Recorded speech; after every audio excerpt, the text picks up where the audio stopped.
United States, a notary public has very limited powers. Virtually anybody can get a notary public's license. It's very simple to get because the duties aren't that comprehensive. All that they are really able to do is witness signatures and administer oaths, and then put a stamp on a document to ensure that the signature is valid.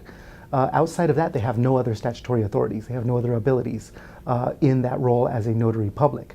But notary public translates in Spanish to notario. And a notario in Mexico is something much different. There, a notario is actually an attorney, but they're not just any attorney. They are an attorney that has to have had a certain level of experience, a certain number of years experience.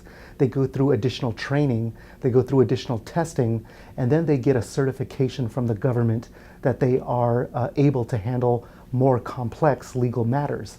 So when you become a notario in Mexico, you are how I refer to it as a super lawyer in Mexico. So that is a trusted place. You are a government approved lawyer. So if you are an immigrant who's seeking legal advice in Mexico and you go to a notario, you know that that is the ultimate trusted source of legal representation.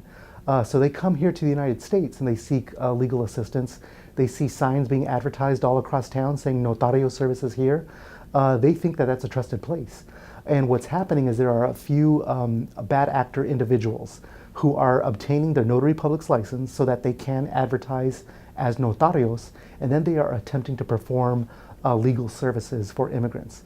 They're charging very high fees, and they're able to do that because the immigrants assume that they are a high quality individual, and yet they don't have the experience, the training, or the discipline necessary to actually fulfill the promises that are made, that they're making to the immigrants. I've heard many stories where notarios are telling immigrants, I'm going to need $5,000, $6,000, $7,000 up front, but I will guarantee you that I will be able to grant you your citizenship on an expedited process. I will be able to bring in your family members from Mexico, reunite you guys as a family here in the United States, and all I need is this big check up front because I am a notario, you can trust me, and that's where the fraud comes in.